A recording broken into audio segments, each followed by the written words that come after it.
이 세상과 저 세상이라는 것은 시간이나 장소로 구분되는 것이 아니라 차원이 다른 것입니다. 차원이 다른 것이에요.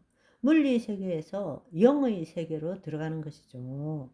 우리는 몸이 있는 동안에는 두 차원의 삶을 사는 것입니다. 우리가 몸이 죽는다는 것은 우리의 영혼이 이제는 영의 세계, 그리스도의 세계, 아버지 집에 거한다라는 뜻입니다. 아멘. 그래서 디모데후서 4장 6절을 보시면 사도 바울이 전제와 같이 내가 벌써 부어지고 나의 떠날 시간이 가까웠도다. 나는 선한 싸움을 싸우고 나의 달려갈 길을 마치고 믿음을 지켰으니. 이 말이 무슨 말입니까? 혼의 구원을 끝까지 이루어 갔다라는 것입니다. 이제 후로는 나를 위하여 의의 면류관이 예비되었으므로 곧 의로우신 재판장이 그 날에 내게 주실 것이며 내게만 아니라 주의 나타나심을 사모하는 모든 자에게도다 라고 말씀하십니다. 아멘. 우리에게 몸의 죽음이라는 것은 의의 면류관을 받는 시간이 되는 것입니다.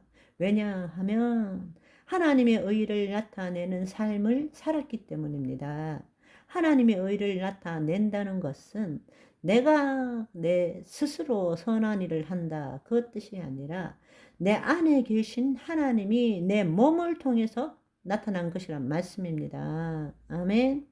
그것이 큰 일이든 적은 일이든 그것은 중요하지 않습니다.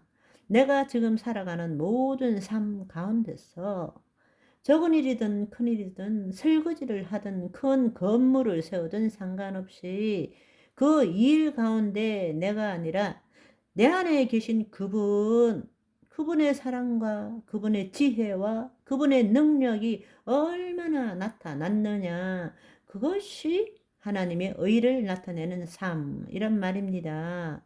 그렇게 살았을 때 우리에게 남은 것이 무엇입니까? 몸의 죽은 후에 남은 것을 의의 면류관이라는 것입니다. 그런데 마귀는 우는 사자처럼 돌아다니면서 우리에게 네가 죄 지었지 않냐? 우리에게는 늘 그리스도 안에 있는 나가 아니라 거짓자인 나로 살아가도록 충동질하고 있잖아요. 너 부족하지 않냐? 결핍하지 않냐? 너 공허하지 않냐? 너 또 이런 일을 했으니까 죄책감 들지도 않냐? 이런 일 무섭지도 않냐?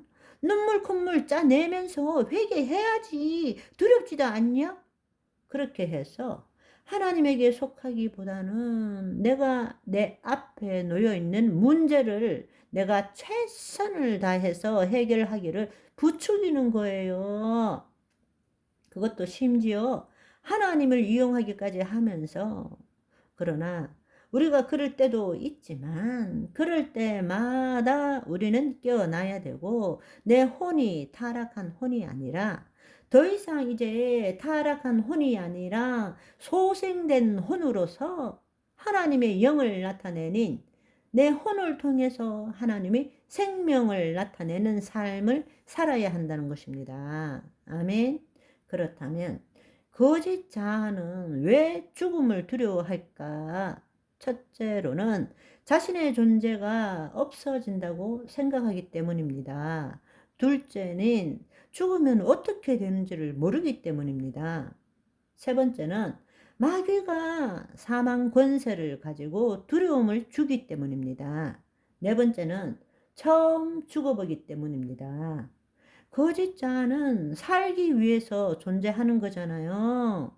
그러니까 몸에 있는 동안에는 안 죽기 위해서 살아가는 거잖아요. 그래서 사람들은 그동안 잘 계셨어요? 이렇게 물으면 대답이 뭡니까? 아이고, 죽지 못해 살고 있어요. 이러죠? 그러니까 결국 거짓자로 사는 것은 막판에 몸의 죽음 때에 처음 경험하는 거예요. 그러나 하나님의 자녀인 우리는 몸의 죽음 이전에 우리는 몸의 죽음을 경험했기 때문에 어디 안에서? 예수 그리스도 안에서 그러니까 그 몸의 죽음이 온다 하더라도 두려울 게 없는 거예요. 이제 때가 되어서 의의 면류관, 그렇게도 기다리고 기다리던 고향, 아기다리 고기다리던 고향, 고향에 가는 거죠. 아멘. 그런데 거짓자로 살아가는 자는 죽음을 두려워할 수밖에 없다는 것입니다. 왜냐하면 여러분 한번 생각해 보세요. 거짓자가 어떻게 만들어졌느냐. 타락한 혼이 자기의 정체성을 유지해야 되는데 그 정체성을 유지할 길이 없으니까 하나님의 영이 있을 때에 우리는 본래 하나님의 영을 나타내는 의식을 가진 존재잖아요. 그게 본래 혼의 역할인 거예요. 그런데 하나님의 영이 떠났으니까 타락한 혼은 그 의식은 자기 정체성을 유지할 길이 없으니까 몸을 통해서 들어오는 각종 정보, 지식, 생각, 감정을 자기와 동일화 시켜서 나는 이라고 이야기하는 것이죠. 그래서 우리가 몸의 죽음 앞에서는 더 이상 육신적으로 감각할 수 없게 되는 것이죠. 뭔가 외부 것을 생각하고 느낄 수 없게 되는 것입니다. 또 한편으로는 더 이상 자신이 쌓아온 소유, 통치, 공급권을 누리지도 못하는 거죠. 더 이상 서로 관계도 못하는 거죠. 한마디로 나라고 믿어왔던 모든 것들을 빼앗긴다는 생각하는 것입니다. 몸의 죽음은 거짓자가 볼 때에 내 모든 것들을 빼앗아가는 거예요. 왜냐하면 외부의 모든 것들을 나와 동일시 했거든요. 내 돈, 내 집, 내 자식, 내 남편, 내 아내, 내 가족, 내 삶, 내 직업, 모든 것을 자기 자신과 동일시 시켰단 말입니다.